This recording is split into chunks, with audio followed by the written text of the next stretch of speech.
welcome to Book World: The Great Escape. I'm author CJ Peterson. My co-host over here is author Michael Scott Clifton. Today we're joined by a wonderful writer down below us, CW Hawes. We'll get to him in just a few minutes. Before we get there, Mike, how was your weekend? It was a good one. We got to go see our grandson, and of course he's not that far away now. Longview is about 50 minutes away from where we live, and got to see some Ellis Pottery. If you get a chance, if you're in Longview at night, they have a Christmas walk, and it's beautiful with lights and Christmas characters. Took our grandson through there. He spent half his time running he's 2.5 years old, spent his time running from one display to the next. It was fun. And anyway, this weekend, Melanie and I are going to be at the Abilene Comic-Con in the Abilene Convention Center. My son lives at Abilene, so by happy circumstance, we'll be staying with him while we're going to the Comic-Con. And Brett works in Abilene, so we're going to be able to kill two birds with one stone, so to speak. And then next Tuesday is the Longview Art Walk. Normally they have it on Thursday, but it'll be on Tuesday. It'll be the last art walk of the year, and we'll be at that from 5 to 8. It's in downtown Longview in the historic area. We'll be in the Vera Bank lobby with some other fellow authors that we always show up for the Longview Art Walk. And then I will be on the Meet the Author podcast, Carter Novels, on Wednesday, December 7th, 6 o'clock Central Standard Time, 7 o'clock. December 6th? Or 6 o'clock Eastern Standard Time, 7 o'clock Central Standard Time. So, and then it's December 6th.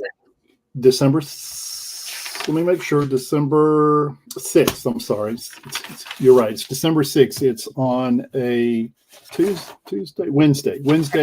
On Wednesdays with us. Yeah. December 6th. Thank you, CJ. At 7 o'clock Central Standard Time, 6 o'clock Eastern Standard Time. And looking forward to that. It'll be my second time to be on there, the Meet the Author podcast. I'm looking forward to it. And anyway, looking forward to the break. That will conclude probably for the year the book events that we will be attending and reload, I guess, for the next year. So there you go. Well, I was sharing with the guys that last time we were on here, basically I was sitting in front of that window that has the curtain with my computer on a box. So today I actually have a room. I have a desk. I have a chair. There's a bed, dresser. So our house is slowly beginning to be found. The reno guys are now gone. We had a lot of reno going on as soon as we moved in. So for about 2 weeks. And so now we're just kind of slowly trying to finish unpacking while I'm trying to get Christmas up at the same time. So yeah, it's been fun. But I'm trying to get it all done because I start school in January. So we're trying to get it all done and get it all fixed. So obviously events have been on hold, but we hope to start in, I believe the first weekend of February is Brazoria Comic-Con down in Texas that we'll be at. So we'll be helping with that one and help run that one. So yeah, in the meantime, I know that next week we have Jinx Schwartz will be on. Excited to have her coming on. I've been trying to get a hold of her for a while. So excited to have her on.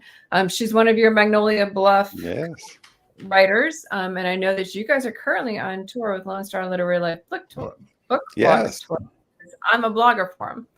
So good. Awesome. That's cool. That's a good thing. Welcome, sir. Happy to have you back. And good to be back. Yes. Thank you. The last time we had you on for mystery. Today we're talking paranormal. So we were kind of trying to figure out a definition for it before we come up with one.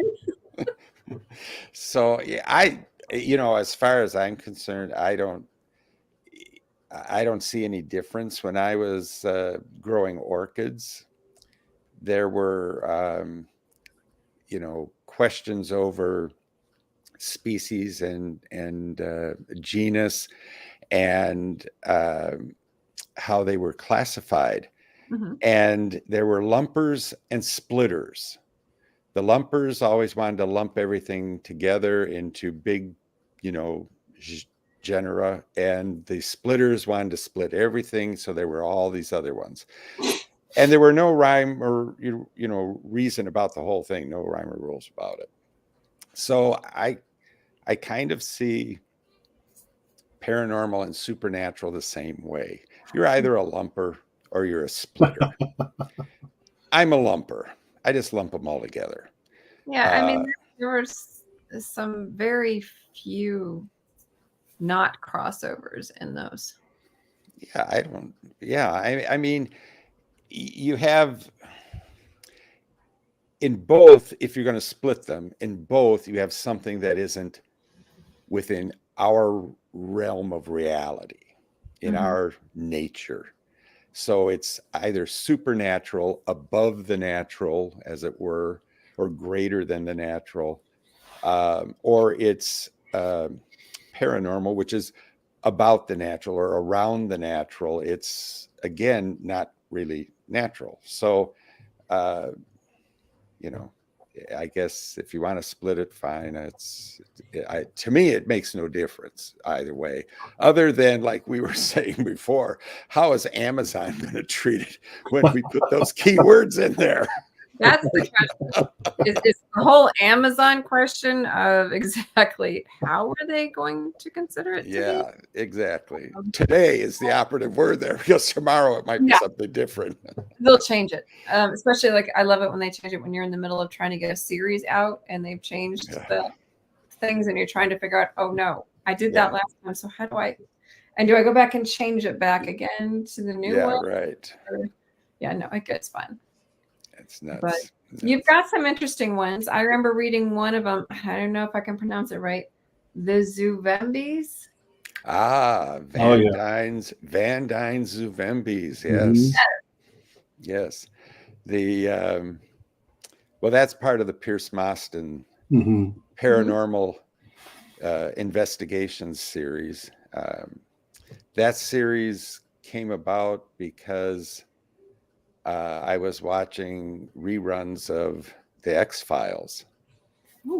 And it hit me all of a sudden that, well, what if the two investigators suddenly met something out of the Cthulhu mythos? And what if they weren't really just working for the FBI, but it was a really super secret government agency that's purpose was to get rid of these Lovecraftian monsters that were going to destroy the earth? So then I said, did somebody else do this first? Well, there was a writer who was somewhat similar, but not exactly. So I said, that works. So then I started running with it, and so it's mostly cosmic action adventure horror is what Pierce Moston is. But there are, with Van Dyne, there's two Van Dyne books. Van Dyne's An Evil Genius, which is a trope in and of itself. But he creates these monsters to try to, again, take over the world, So in the first book, Van Dyne's Vampires, he has all of these vampiric type creatures. Then in the second one, Van Dyne's Zuvembis, actually, I pulled the Zuvembi out of a Robert E. Howard story, Pigeons from Hell. Pigeons from Hell is an awesome story. But a Zuvembi is kind of out of voodoo, although I don't think it's actually voodoo. But the Zuvembi is essentially a woman who drinks the black brew and becomes this timeless creature whose sole purpose is to kill people, usually motivated out of hate. So using that kind of that idea, was then able to play with things about hate and how hate can give you, a bizarre purpose in life. And so there were some philosophical things I was able to toss around in there, but basically, the Zuvembi is a supernatural creature or a paranormal creature, however you want to classify her. And so I had great fun with that. So go ahead. So I know you do a lot of, it seems like the books that you've that you've written are kind of cross genre. So what other genres would you say that you write in CW besides just the broad categories we've established of paranormal? Well, I mean, I write, a straight private detective Mhm. series, and I do have a post-apocalyptic series. It's on kind of hold right now, but it has a nice ending if I never get back to it. Those are just straightforward. There's really nothing supernatural about those. Right. But I do have some shorter works that one's a ghost story that I have, and I have a vampire story, and I love vampires. How can you not love vampires?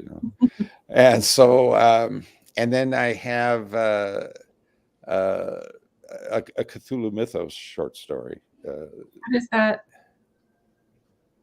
What is that? Yeah. Well, the Cthulhu Mythos is an invention of H.P. Lovecraft. And Lovecraft's was a materialistic nihilist or nihilist. And his base philosophy or worldview is that given the whole scope of the universe, we are nothing. And so to kind of play this out, he created this race of beings that he calls the elder gods, Cthulhu being one of them. And basically they're invading or trying to invade our world. And there's always a group of somebody trying to stop them, and usually they do. Or Cthulhu and his ilk just sort of decide, this isn't quite the right time. But the purpose of that is to show that we are insignificant, and that there are these greater beings who really don't care if we live or die. It's like us and ants. Do we care if ants live or die? No. No. Well, that's how Cthulhu is. He doesn't care if we live or die. Gotcha. So the Cthulhu mythos is maybe a sub genre of horror or supernatural literature, whatever you want to peg it. I've thrown in an action adventure twist to it because Lovecraft did not do action and adventure. But I think for today's readers, they like a little more action, although Lovecraft's very popular. But I think, generally speaking, today's readers like some action in their stuff, so in their reading. So Pierce Mostyn has a lot of action, but the base premise is set in the Cthulhu mythos. And so it allows me again to play with the philosophical question of, do we actually have meaning, or don't we? And if we don't have any meaning and these beings are going to squash us eventually, why are we even bothered stopping them? And so I'm able to play with some of these philosophical type issues, and I don't, it's not heavily heavy laden or anything, or heavy handed. This is, nobody wants to read that stuff, but except philosophy students. But I sort of, kind of sneak it in there to kind of give the reader a chance to think about it. Mm-hmm. So horror is, you would include horror as one of the elements? It doesn't have to be, and then it gets to, well, how are we defining horror? Is horror a genre, or is horror a characteristic? There are some people who don't call horror a genre. They just say it's a characteristic of a science fiction story, right, or a fantasy story, or a, any kind of story, So I think horror sort of has a little separate. So you can have paranormal and it not be horror per se. right. And you can have, well, shoot, you can have fantasy without magic. So if you can have fantasy without magic, you can have anything. So it all comes down to what type of a recipe are you wanting to create. Yeah, exactly. Story has different elements of pretty much every genre. It's just which one are you currently highlighting in this particular story series. Right. But we've taken genres and we've subdivided them into so many thin slices now that it's hard to know where the genre begins and ends. I know that at a lot of book events that I've been to, and I'll ask someone, well, hey, do you like to read? Yeah. What do you like to read? Horror. Yeah. Not paranormal, not fantasy, not science fiction, horror. And so I think in the mind of some readers, anyway, that it's definitely its own category. Mm-hmm. Right. Yeah. I agree with you, Mike, that there are a lot of people who are in that camp. And again, yes, I would say splatterpunk, for example, is flat out horror. I don't know that you could sandwich it anywhere else, because it doesn't really fit anywhere else. Mm-hmm. But it's its own kind of horror. It's totally different than cosmic horror, for example. It's totally different than a ghost story, really. Right. Well, unless there's a ghost doing the splattering, right. I guess. I don't know. But I tend to, I guess, with my paranormal, supernatural stuff, I think I sort of slide towards the horror end of it. Mm-hmm. But it's really different. So in a novella that I have, Do One Thing for Me, it's about an old man, George, and George is going senile, and he knows he's going senile, and he's house sitting for a friend who's out of the country, and it's just George and his dog in this house, and his sister calls him every now and then to check on him because George's wife has died, and George is suffering a lot of grief from the passing of his lifelong partner. In the course of the story, we sort of see George beginning to unravel, and he meets a young woman, Beth. But the question really comes down to, as the story unfolds, is Beth real, or is Beth a figment of his imagination? Mm-hmm. And if Beth is real, then she's a succubus. She's a demon. Mm-hmm. But she might not be real. So and that's where the story ends. I don't say what she is, if she's real or not. That's up to you, the reader, to decide if she's real or not. Because quite honestly, I don't know.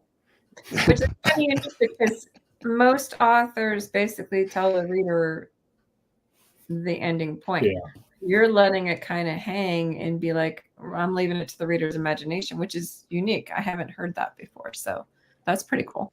Well, it kind of comes from, I wrote poetry for a lot of years and published hundreds and hundreds of poems. And the type of poetry I wrote was Japanese poetry, English language, obviously Japanese poetry. I don't know Japanese, but like haiku, tanka, that sort of thing. One of the key things in writing tanka in particular, which is what I specialized in, is that the poem is the middle of the story. Mm-hmm. So the poet's giving you the middle of the story. You, the reader, and this is a convention they understand, you, the reader, then supply the beginning and the end. So with that in mind, I use that approach. I won't say often, but I do use that approach when I tell a story. I don't give the reader everything. I let the reader come up with it on their own. Fill in the blanks. Yeah, exactly. Got it. No, that sounds interesting. Yeah. So I know a lot of stories tend to start with the what if question. Mm-hmm. You know, the more creative the what if, the more creative the story. Right. Yeah, exactly. You know, I mean, I see the beauty of reading is that it is really a two-way kind of street. Mm-hmm. You don't get that watching TV. I don't think. You're just there watching it. But when you're reading a story, you're actually interacting with it. There's more that goes on than just your eyes sliding over these words. You're taking the words, you're taking them in, you're interpreting what the author is attempting to say.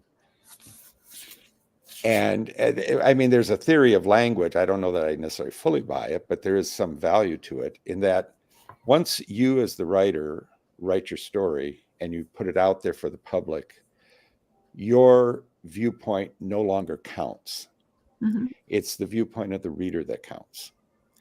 And to some degree, I think that is true because all of us approach a story with a different life perspective, a different set of life experiences, Mm-hmm. which is going to govern how we interpret the story. So with George and the young woman, Beth, is she real or not? Depending on your background, you're going to come to it with a certain set of solutions to the story based on what you've experienced in life. Interesting. Well, I know you mentioned the different perspectives because I was part of the underground authors when we did that. Yeah.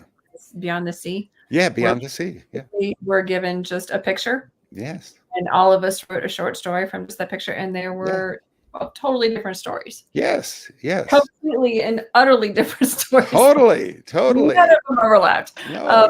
But that's just big, and that's the same thing as the reader. The reader takes in the story, they kind of see through it through the glasses of their life.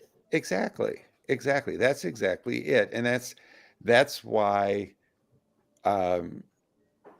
you know, Caleb Pirtle would say that, you know, you can't really plagiarize because you're going to take something, and even when you try to plagiarize it, you're going to come up with something really different than the original author.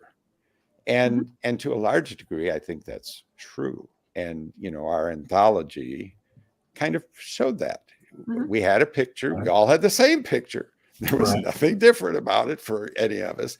And I wrote all the stories. They were all different. They were all different. I mean, it just was amazing what we all got out of that experience looking at that picture and then what it ended up in. And so, you know, I think that, it's the reader and the writer have a special relationship when they read. And so, you know, when you write, in this case, you know, paranormal fiction, you're writing about, say, what you know. you know, so you write a vampire story. But your understanding of everything is different than somebody else's. There's a young Scottish woman. I don't think she's writing anymore, which is a real shame because she's excellent. R.H. Hale, who wrote a novel called Church Mouse. And it's from the perspective of a vampire's servant. I had never, ever read a story from the perspective of the vampire servant. And this thing was just awesome. It's an awesome, awesome novel. Mm-hmm. Because it's this young woman's interaction with these beings who are supernatural, you know, or paranormal, whichever you want to call it. They're greater than us. They're not of us anymore. And yet she's very human. Mm-hmm. And Hale was able to just, you know, like pull me in. And even though the main character is female, you know, and I don't necessarily do very well with female main characters, but because of my guy, I guess, I don't know. But anyway, she just was able to suck me in because she was able to portray all the emotions Mm-hmm. that were universal. So, you know, it's a phenomenal novel. You know. We have about 2 minutes left. 2 minutes, the 2-minute warning. I know, it went by fast. If you were to give advice to somebody who wanted to write paranormal, what would you tell them? Or supernatural? Whichever, yeah, or both. I would say, first off, you have to read it. Mm-hmm. and like it. If you don't like it, you're really not going to enjoy writing it. And if you don't enjoy writing it, the reader's probably not going to enjoy reading it. So, you know, I think you really have to read it. Yeah, it's that same theory of no laughter from the writer, no laughter from the reader, no tears from the writer, no tears from the reader. Yeah, you have to enjoy it. So that's the first thing I would say. And then the second thing would be just sit down and start writing. Because if you like it, you're going to see the world through that set of glasses. Mm-hmm. And when you see things out there, situations, you're immediately going to start interpreting them for how you can put that into a paranormal, supernatural story. So, and having read what's already out there will help you to not repeat what somebody else has done. Right. Very cool. To learn more about CW Hawes, make sure to check out his website at www.cwhawes.com. He has multi-genre, so make sure there's tons of stuff to check out. Meanwhile, next week we're going to have author Jinx Schwartz, who's also part of the Magnolia Bluff series, crime series. So we'll be talking to her about her series Head of Coffee. So looking forward to that. She's a fun lady. CW, thank you for coming on today. Thank you for having me. Talk to you. Always a joy. Is there anything you'd like to add? We have 1 minute left. I would just say that for all the readers out there, this is the best time to be reading. There's so many good books. And for all the writers out there, just keep plugging away. You have an audience. Yep. Definitely. Also, this time of the year is a great time to find deals on Kindles, Nooks, iTunes, Kobos for those e-readers. There's also a lot of paperback specials that are out there, so make sure to check them out. Yep. I know I have some. All of my fellow authors tend to have some about this time. So load up your Kindle or your Nook or whatever your preferred e-reader is for the entire year about now. In the meantime, we'll see you guys next week on December 6th with Jinx Schwartz. Have a good one. Bye. Bye. Bye.